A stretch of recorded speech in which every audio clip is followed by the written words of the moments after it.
প্রিয় শিক্ষার্থীরা, আমরা নির্বাচনী পরীক্ষা 2025-এর প্রশ্ন অ্যানালাইসিস করছি। আজকে এটা আমাদের পঞ্চম প্রশ্ন। আমরা এই 4 নম্বর প্রশ্নটা আজকে অ্যানালাইসিস করে দেখব যে এর উত্তরটা কেমন হওয়া উচিত ছিল। তো যথারীতি আমরা ক, খ এর আনসার আলোচনা করব না, আমরা গ এবং ঘ আলোচনা করব, কারণ গ এবং ঘ সরাসরি উদ্দীপকের সাথে জড়িত।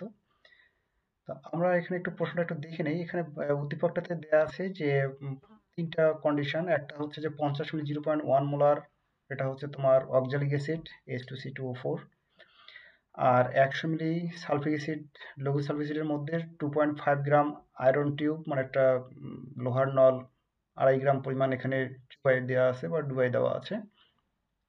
আর 50 মিলির একটা পটাশিয়াম ডাইক্রোমেটের একটা পাত্র আছে। তো এই বিষয়টাকে আমরা একটু এভাবে একটু লিখতে পারতাম।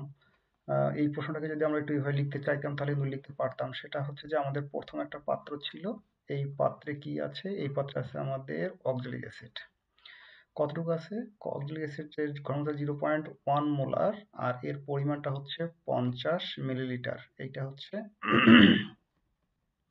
H2C2O4। আর একটা পাত্র আছে, এই পাত্রটাতে কি আছে? এই পাত্রটাতে লঘু সালফিউরিক অ্যাসিড আছে, H2SO4 আছে। কতটুকু আছে এখানে?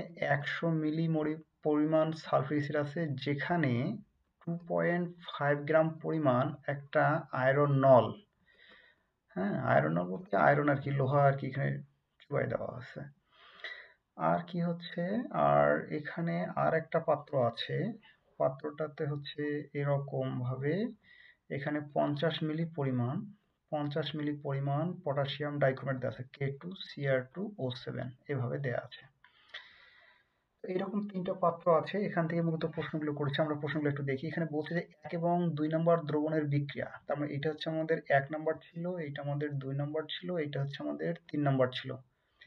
1 ও 3 নং দ্রবণের বিক্রিয়া সমীকরণটি আয়ন ইলেকট্রন পদ্ধতিতে সমতাপন্ন করে দেখাও। তার মানে হচ্ছে ওরা জানতে চাচ্ছে যে এই যে এখানে যে অক্সালিক অ্যাসিড আছে, এই অক্সালিক অ্যাসিডের সাথে এখানকার পটাশিয়াম ডাইক্রোমেটের যে জারণ বিজারণ বিক্রিয়াটা হবে, সেই জারণ বিজারণ বিক্রিয়ার সমীকরণটি আয়ন ইলেকট্রন পদ্ধতিতে সমতা করে দেখাতে হবে।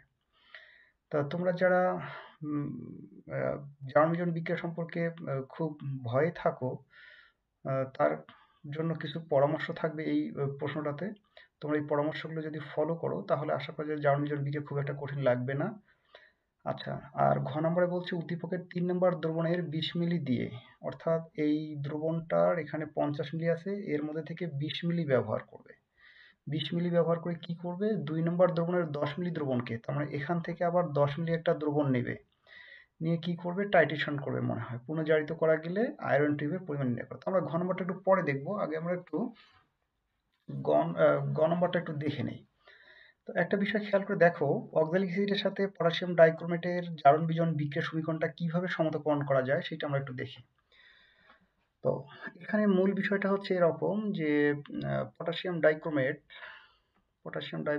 হচ্ছে K2Cr2O7, এইটার সাথে বিক্রিয়া হবে H2C2O4 এর। এইটা যদি আমরা অম্লীয় মাধ্যমে যদি আমরা বিক্রিয়া করি তাহলে কি উৎপন্ন হয় সেটা আমরা দেখব। আর এখানে অক্সালিক অ্যাসিড নিজেও অম্ল। তো আমরা এই জাতীয় সমস্যার সমাধান করার জন্য, অর্থাৎ আয়ন ইলেকট্রন পদ্ধতিতে একটা বিক্রিয়ার সমতাপন্ন করার জন্য আমি তোমাদেরকে 5টা স্টেপের কথা বলেছিলাম। তার মধ্যে প্রথম স্টেপটা ছিল, প্রথমে আমরা জারক বিজারক চিহ্নিত করব, জারক বিজারক চিহ্নিত করে আমরা জারণ অর্ধবিক্রিয়া এবং বিজন অর্ধবিক্রিয়ায় লিখব। তাহলে এখন তোমরা যদি একটা বিক্রিয়া সমীকরণ থেকে যদি জারক বিজারক চিহ্নিত করতে না পারো তাহলে এই জাতীয় সমস্যা কিন্তু তোমাদের জন্য অত্যন্ত কঠিন হবে। তো জারক বিজারক কিভাবে চিহ্নিত করা যায় এটার জন্য আমার আলাদা আরেকটা টিউটোরিয়াল আছে, তোমরা সেখান থেকে একটু দেখে নিও। আমি আর আজকে জারক বিজারক চিহ্নিত করার উপায়গুলো দেখাচ্ছি না, তবে তোমাদের জন্য পরামর্শ থাকবে যাতে জারক বিজারক চিহ্নিত তোমরা করতে পারো। এখানে যেমনটা দেখো, এখানে পটাশিয়াম ডাইক্রোমেট হচ্ছে কিন্তু জারক, এটা জারক বলা চলে, এটা একটা স্বীকৃত জারক। আর অক্সালিক অ্যাসিড এটা হচ্ছে কিন্তু একটা বিজারক, এটা একটা বিজারক। তো আমরা তো জানি যে যখন জারণ বিক্রিয়া এবং বিজারণ বিক্রিয়া যখন সংঘটিত হয় তখন জারণ বিক্রিয়ায় কে অংশগ্রহণ করে? তোমরা নিশ্চয়ই জানো, তোমাদের মনে আছে আমি বলেছিলাম, যেমন সোডিয়াম ছিল একটা বিজারক, এটা একটা ইলেকট্রন ত্যাগ করে, মানে জারণ বিক্রিয়ায় অংশগ্রহণ করে সোডিয়াম প্লাসে পরিণত হয়। এই বিক্রিয়া ছিল একটা জারণ বিক্রিয়া, আর সোডিয়াম ছিল একটা বিজারক। তার মানে এখান থেকে একটা কথা বলা যায় যে বিজারকগুলো জারণ বিক্রিয়ায় অংশগ্রহণ করে। তো আমাদের যেহেতু এখানে বিজারক হচ্ছে অক্সালিক অ্যাসিড, সুতরাং এইটা আমাদের অংশগ্রহণ করবে জারণ বিক্রিয়ায়, এটা অংশগ্রহণ করবে জারণ বিক্রিয়ায়, আর এটা যেহেতু আমাদের জারক তাই এইটা আমাদের অংশগ্রহণ করবে বিজারণ বিক্রিয়ায়। তো একটা জারণ বিজারণ মূলত একটা বিক্রিয়াকে রিডক্স রিঅ্যাকশন বলা হয়। তো এইটাকে দুইটা পার্ট যখন আমরা লিখবো তখন আমরা লিখবো যে জারণ অর্ধ বিক্রিয়া, আর হচ্ছে আমরা বিজারণ অর্ধ বিক্রিয়া লিখবো। তো জারণ অর্ধ বিক্রিয়া অংশগ্রহণ করবে সোজা কথা বিজারক। তো আমরা আরেকটা কথা মনে রাখবো, এখানে আমরা যখন এই বিজারক বা জারকগুলোকে যখন আমরা অর্ধ বিক্রিয়া যখন লিখবো তখন আমরা দর্শক আয়নগুলোকে বাদ দিয়ে লিখবো। তো দর্শক আয়ন কাকে বলে সেই বিষয়ে আমি তোমাদেরকে বলেছিলাম যে যে সকল আয়ন জারণ বিজারণ বিক্রিয়ায় অংশগ্রহণ করার সত্ত্বেও তাদের মূলত জারণ সংখ্যার কোনো পরিবর্তন হয় না, অর্থাৎ তারা বিক্রিয়ার সঙ্গ দেয় বা শুধু উপস্থিত থাকে মাত্র, তাদের জারণ বিজারণ কোনোটাই ঘটে না, মানে তাদের জারণ সংখ্যার কোনো পরিবর্তন হয় না, তাকে বলা হচ্ছে দর্শক আয়ন। দর্শক আয়ন মনে রাখার জন্য বলছিলাম যে গ্রুপ একের যে মৌলগুলো আছে এরা কিন্তু সর্বদাই দর্শক আয়ন হয়, কারণ এদের জারণ সংখ্যা পরিবর্তন সম্ভব হয় না। যেমন সোডিয়াম সর্বদাই 1+ হবে, এটা কখনো 2+ হতে পারবে না। পটাশিয়াম সর্বদাই 1+ হবে, এটা 2+ হতে পারবে না। এই জন্য এরা হচ্ছে দর্শক আয়ন হিসেবে আচরণ করে। আরো কিছু দর্শক আয়ন আছে, যেমন H+ও হতে পারে, তারপর সালফেট 2- হতে পারে, সালফেট 2- একটা দর্শক আয়ন। আরো কিছু দর্শক আয়ন আছে যেমন হ্যালাইডগুলো দর্শক আয়ন হতে পারে, তবে এটার জন্য শর্ত প্রযোজ্য, এটা শর্ত সাপেক্ষে আর কি, সবসময় যে হ্যালাইড দর্শক আয়ন হবে এমনটা বলা যায় না। তো যাই হোক, এখানে আমরা একটা যে কাজটা করবো, এখন আমরা এই অর্ধ বিক্রিয়াকে আগে আমরা আলাদা অর্ধ বিক্রিয়াটা আগে লিখে ফেলবো। জারণ অর্ধ বিক্রিয়ায় অংশগ্রহণ করবে বিজারক। তো বিজারকের এখানে যদি দর্শক আয়ন বাদ দিয়ে লিখি, অর্থাৎ এখানে আমরা এই H2C2O4 এখান থেকে যদি আমরা হাইড্রোজেন দুইটা বাদ দিয়ে লিখি, তাহলে আমাদেরকে লিখতে হবে C2O4 2-। কেন 2- হলো সেটা নিশ্চয়ই বুঝতে পারছো, কারণ যেহেতু আমরা দুইটা হাইড্রোজেন এখানে ছিল, C2H2O4 এ দুইটা হাইড্রোজেন ছিল, এই হাইড্রোজেন দুইটাকে আমরা বাদ দিয়ে লিখছি। সুতরাং এই হাইড্রোজেন দুইটা যে দুইটা H+ হিসাবে যে ছিল, এই দুইটা H+ চলে যাওয়ার কারণে এখানে আমাদের বাকি হচ্ছে দুইটা 2- হচ্ছে। তো এইটা হচ্ছে আমাদের জারণ অর্ধ বিক্রিয়ার বিজারকটার চেহারা। আচ্ছা, আর খ নম্বরে যদি এখন আমরা লিখি, সেটা হচ্ছে বিজারণ অর্ধ বিক্রিয়া। বিজারণ অর্ধ বিক্রিয়া, এখানে আমাদের জারক অংশগ্রহণ করবে যথারীতি। এখানে পটাশিয়ামটা হচ্ছে একটা দর্শক আয়ন। তো যেহেতু দুইটা পটাশিয়াম আছে, দুইটা পটাশিয়াম প্রত্যেকে 1+ করে, তাহলে দুইটা পটাশিয়াম বাদ দিলে 2+ হবে, বাদ যাবে। তাহলে 2+ যদি বাদ যায়, তাহলে এখানে হচ্ছে আমাদের Cr2O7 2- হচ্ছে। এটা হচ্ছে আমাদের বিজারণ অর্ধ বিক্রিয়া। তো বিক্রিয়া তো শুধু বিক্রিয়ক দিয়ে হয় না, এটা উৎপাদও থাকে। এখানে আর একটা পরামর্শ তোমাদেরকে মনে রাখতে হবে, সেটা হচ্ছে যে এই যে জারক যে বা বিজারক গুলো যে বিক্রিয়ক অবস্থায় আছে, এরা উৎপাদে গেলে কিসে পরিণত হয়। যেমন এখানে এটা হচ্ছে একটা অক্সালেট আয়ন, এই অক্সালেট আয়নটা ওপার্শ্বে গেলে অর্থাৎ উৎপাদে পরিণত হলে কিন্তু এটা কিন্তু কার্বন ডাই অক্সাইডে পরিণত হয়। এখন কথা হচ্ছে এটা কিভাবে জানলাম, এইটার জন্য তোমাদের একটা চার্ট আছে, এই চার্টটা তোমাদেরকে কিন্তু মনে রাখতে হবে। তোমরা বই থেকে দেখে নেবা, ওখানে একটা জারক বিজারকের চার্ট আছে, সেখানে জারণ সংখ্যা পরিবর্তনটা দেয়া আছে, বিক্রিয়া করার আগে তাদের কোন অবস্থায় থাকে, বিক্রিয়া করার পর তাদের কোন অবস্থা হয়, এই বিষয়গুলো দেয়া আছে। তো অনুরূপে অক্সালেট আয়নটা কি হচ্ছে, কার্বন ডাই অক্সাইডে পরিণত হচ্ছে, এটা সর্বদাই হয় এবং এটা মনে রাখতে হয়। আর এখানে যে ডাইক্রোমেট আয়নটা আছে, এই ডাইক্রোমেট আয়নটা কিন্তু ক্রোমিয়াম আয়নে পরিণত হয়, ক্রোমিয়াম 3+ পরিণত হয়। এখন কেন হয়, কিভাবে হয়, তার ব্যাখ্যা তো অবশ্যই আছে, তোমরা চারটা থেকে দেখে একটু মনে রাখবে। তাহলে এখানে আমাদের কয়েকটা কথা হলো। প্রথম কথা হচ্ছে যে আমাদেরকে জারক এবং বিজারক চিহ্নিত করতে পারতে হবে। 2 নম্বর কথা হচ্ছে দর্শক আয়ন কারা, তাদেরকে বাদ দিয়ে লিখতে পারতে হবে। 3 নম্বর কথা হচ্ছে আমাদেরকে জারক অর্ধ বিক্রিয়ায় কে অংশগ্রহণ করে, বিজারক অর্ধ বিক্রিয়ায় কে অংশগ্রহণ করে সেটা জানতে হবে। আর একটা কথা হচ্ছে যে এখানে একটা চার্ট একটা জানতে হবে, তার আদি অবস্থা কি ছিল, পর অবস্থা কি, সেটার জন্য একটা চার্ট জানতে হবে। আরো কিন্তু কিছু জিনিস জানতে হবে, এগুলো আমরা স্টেপ বাই স্টেপ এখানে লিখবো। তাহলে এখন আমরা আমাদের প্রথম ধাপটা শেষ। তাহলে প্রথম ধাপটা হচ্ছে একটা বিক্রিয়ার সমীকরণ থেকে আগে জারক বিজারক চিহ্নিত করে জারণ অর্ধ বিক্রিয়া এবং বিজারণ অর্ধ বিক্রিয়া আলাদা করে দর্শক আয়ন বাদ দিয়ে লেখা। লেখার সময় অবশ্যই আমাদেরকে চার্টের হেল্প নিয়ে বিক্রিয়ক এবং উৎপাদের অবস্থাগুলো লিখতে হবে। এখন দ্বিতীয় কাজটা হচ্ছে আমাদের, এখানে আমরা এখন পরমাণুর সংখ্যার সমতাকরণ করব।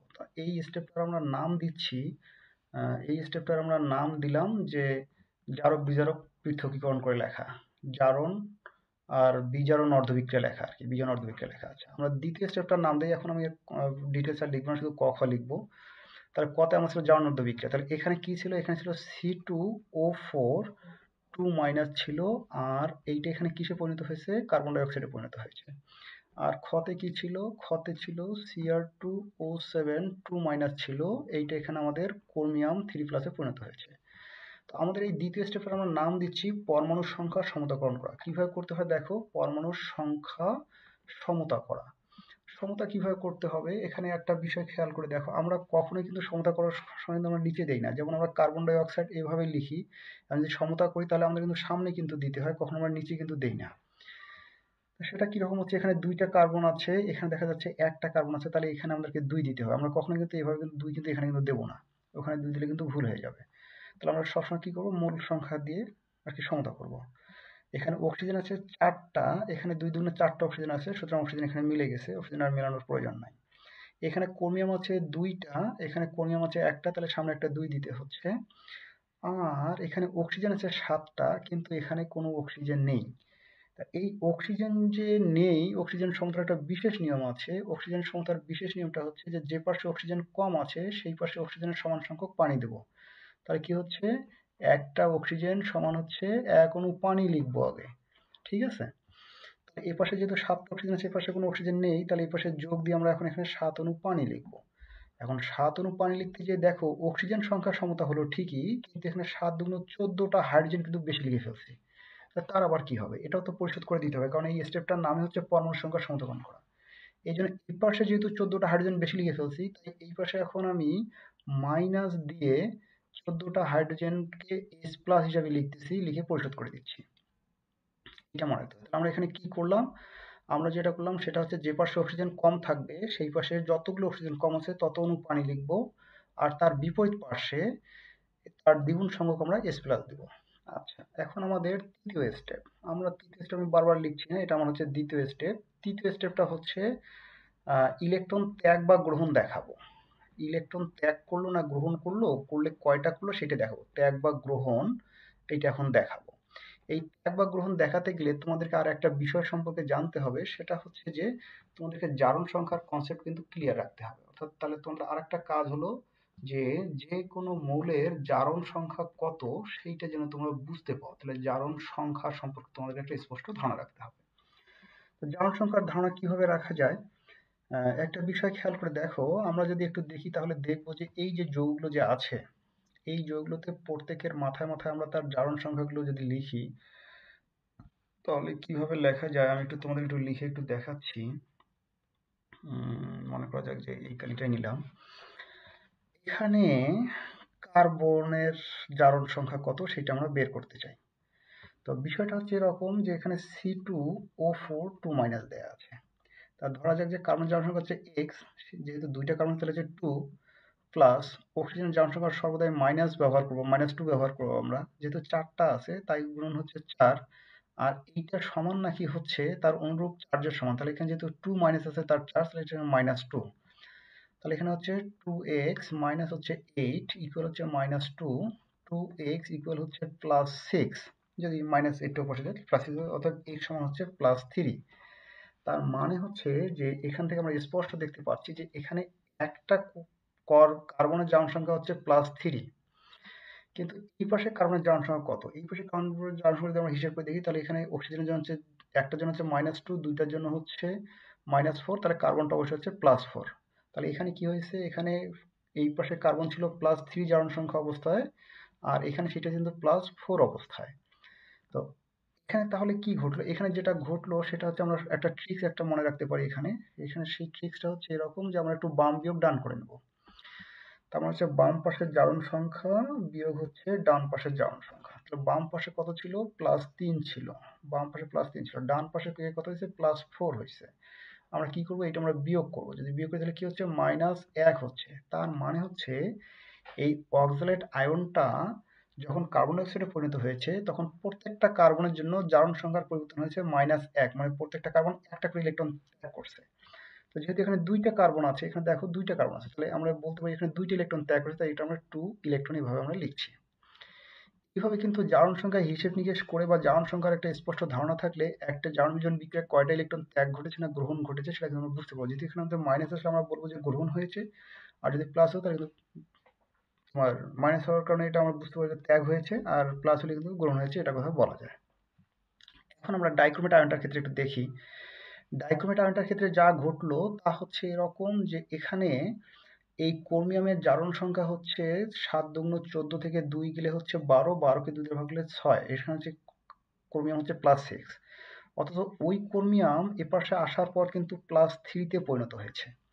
তাহলে যে ক্রোমিয়াম এখানে ছিল +6 অবস্থায় ছিল, সেই ক্রোমিয়াম এখানে +3 হয়েছে। তাহলে একটা ক্রোমিয়ামের জন্য পরিবর্তন হয়েছে কিরকম হয়েছে, বাম বিয়োগ ডান যদি করি তাহলে বাম পাশে ছিল +6, ডান পাশে গিয়ে হয়েছে +3, বিয়োগ করলে একটা থাকতেছে +3। তাহলে একটা ক্রোমিয়ামের জন্য পরিবর্তন হচ্ছে +3, মানে প্রত্যেকটা ক্রোমিয়াম 3টা করে ইলেকট্রন গ্রহণ করেছে। তাহলে 2টা ক্রোমিয়ামের জন্য ইলেকট্রন গৃহীত হয়েছে, 6টি ইলেকট্রন গৃহীত হয়েছে।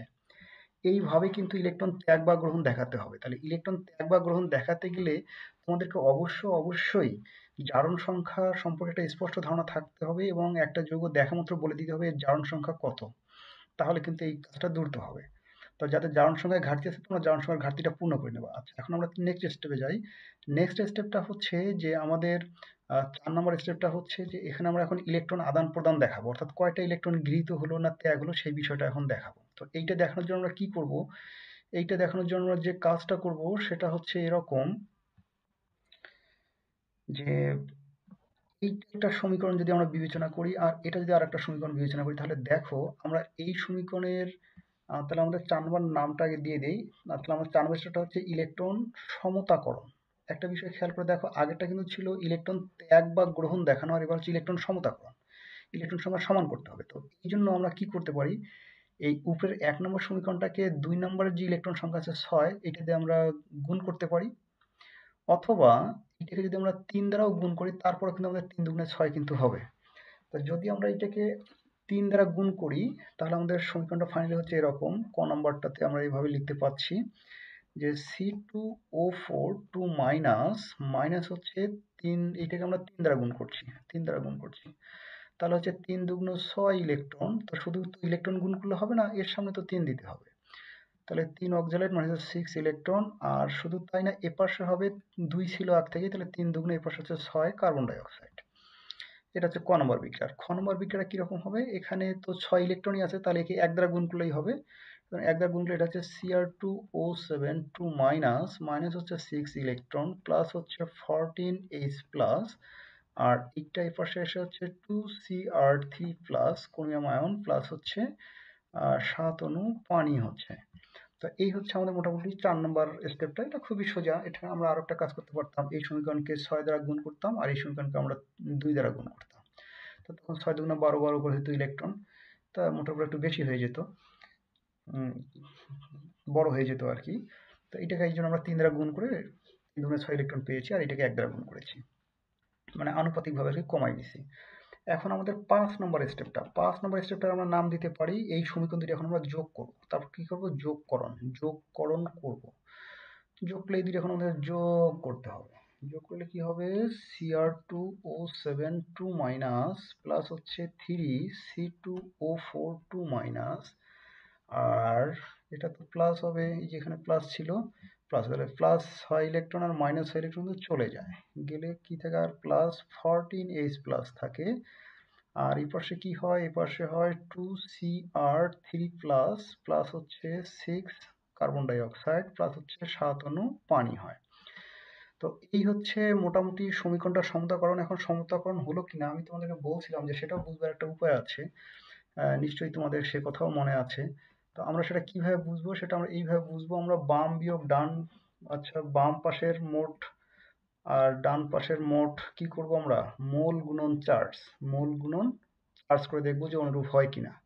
তা মোল কেমন, এর মোল সংখ্যা হচ্ছে 1, তাহলে হচ্ছে এখানে হচ্ছে 1, এর চার্জ কত হবে -2, তার গুণন হচ্ছে -2, আর প্লাস হচ্ছে এর চার্জ 3 ইন্টু হচ্ছে মাইনাস কত 2, এটাও 2 -2, আর প্লাস হচ্ছে এর কত 14 প্লাস 1, 14 প্লাস হচ্ছে 1 হচ্ছে চার্জ, তাহলে হচ্ছে -2 -6 আর প্লাস হচ্ছে 14 সমান নিট রেজাল্ট হচ্ছে +8।